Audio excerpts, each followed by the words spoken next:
just pumpkin, not pumpkin pie mix. And the recipe is right there, and that's what I always use. And first it mentions to mix all your dry ingredients. So I have 3/4 cup of sugar here. I need to grab my measuring spoons. And to that we're going to add a 1/2 teaspoon of salt,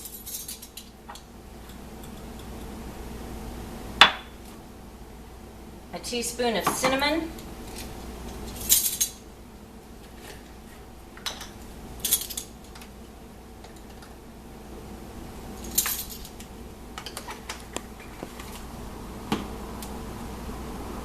half a teaspoon of ginger,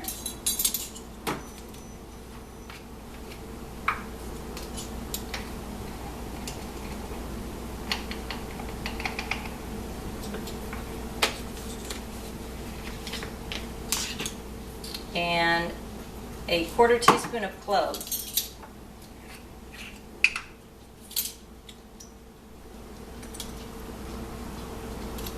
And then it says to mix all of this together. And this actually is important to mix it together first because I've done it otherwise.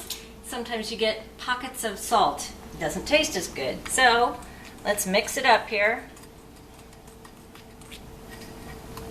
Make sure we have a fairly homogeneous mixture so it's all gets distributed well. And then it says beat the eggs in the large bowl. So we've got 2 eggs,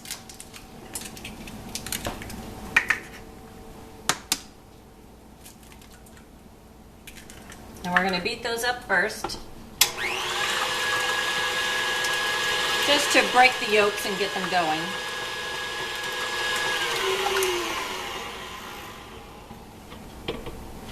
So the eggs are mixed up in there, then we're going to add the pumpkin.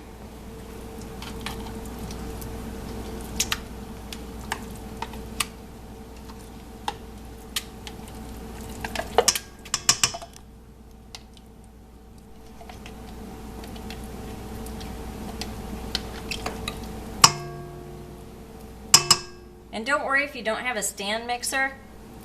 You can even whip this one up by hand because it's easy enough to mix. And our sugar and spice mixture. We're going to get this mixed up.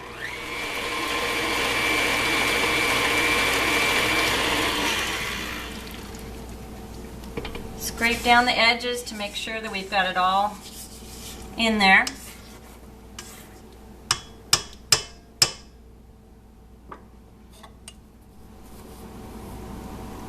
And then stirring in the evaporated milk. Evaporated milk is the canned milk, but not the one with sugar. Make sure it says evaporated milk.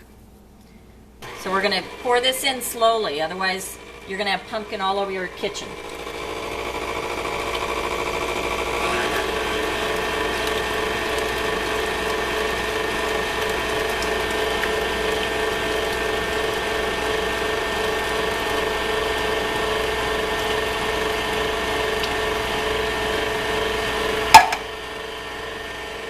Just till that gets mixed up.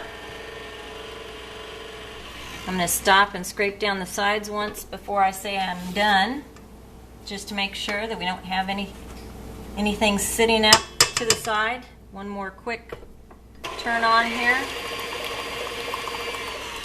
And there's our pumpkin pie mix. A little bit soupy, but it'll firm up when it cooks.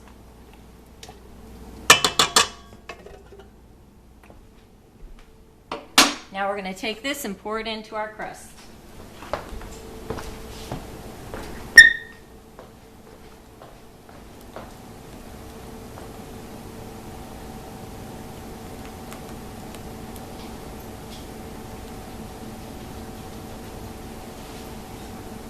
And into the oven it goes.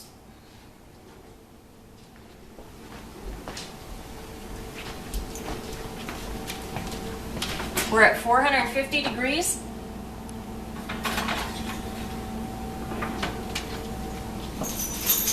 And I'm going to set the timer for 15 minutes. And then after 15 minutes, we're going to turn it down and cook it for another 40 to 50 minutes.